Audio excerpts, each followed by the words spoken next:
Namaste. This is Anjani Sharma. I am an Indian and a proud Gorkha. This is my motherland, which is Darjeeling and proposed state of Gorkhaland. This is the hope, aspiration, dreams and future of my people. This is my response to the NDTV debate that happened yesterday at 8 p.m. Let's look at the timelines of the event. The timelines of this event is already laid down on this particular slide. So let's go through it one at a time. 15th of May, announcement is made that Bengali is going to be compulsory in West Bengal. Now, this has two implications. If you are saying that you did not mean that it was compulsory in Darjeeling, that clearly states that Darjeeling, you do not consider Darjeeling as a part of West Bengal, because the announcement clearly stated it is compulsory in West Bengal. Second point, there is a 15-day difference between 15th of May and 30th of May. Are you telling me that in this day and age, it took you 15 days to realize that the citizens of Darjeeling were not happy with your decision? It took you 15 days to realize that there is unrest in Darjeeling? Now my question is, did it actually take you 15 days to realize that there is unrest in Darjeeling? Or is it a fact that only after GJM declared agitation against you that you decided to acknowledge that there is a problem in Darjeeling? You go ahead and boast about the municipality election wins that you have had this time, which is awesome. But with this decision, you were afraid that you are going to lose that footage that you are gaining in the hills.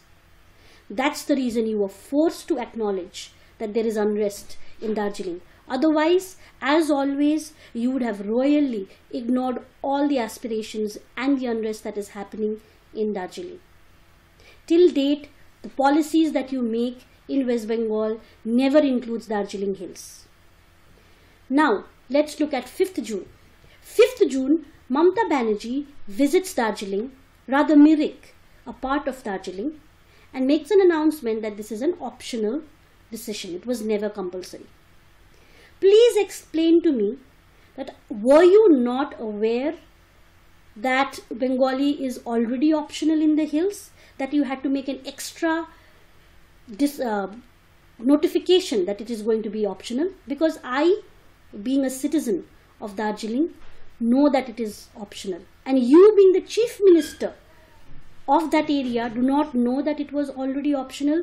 That clearly states that either you do not have any knowledge about those areas or you do not give a damn about the people in that area. Again, you have boasted again and again repeatedly about the fact that after so many years cabinet meeting was held in Darjeeling on 6th of June. I question that again. Was the cabinet meeting held because you wanted to go ahead and include Darjeeling as a part of West Bengal? Or was it held just to appease the big vote bank that you were afraid that you were losing because of the language decision? My question to you is that, is Darjeeling only important when vote banks are dwindling? Is Darjeeling not included in West Bengal when normal day-to-day life is happening?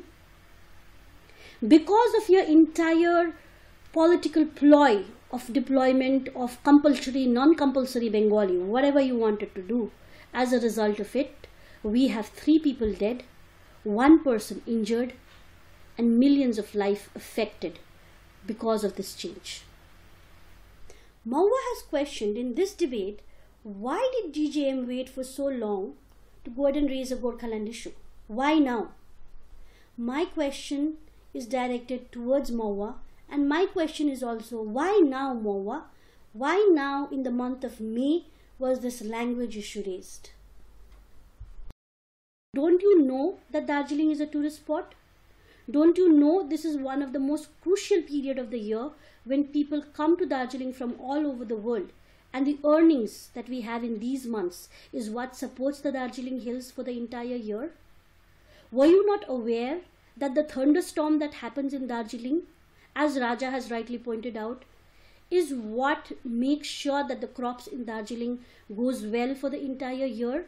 the best tea harvesting happens because of the rain and thunderstorm that happens right now. Were you not aware of it, or did you royally again ignore Darjeeling? So, my answer to one of the gentlemen pointing out in the debate that Darjeeling not being a part of West Bengal is ancient history. Let me reiterate, Darjeeling not being a part of West Bengal is not ancient history. It is current affairs. It is still not considered a part of West Bengal. That is the reason we need a separate state of Gorkhaland. We need a separate state of Gorkhaland because the voices and aspirations of people in Darjeeling will never be heard within West Bengal. West Bengal has never considered Nepali-speaking population as part of West Bengal. That is a cohesive and compelling reason to create a new state. Let me give you an example, one very small example out of many that exist of this kind of policy. Let me tell you why Gorkhas are part of the Indian Union, but we are not a part of West Bengal.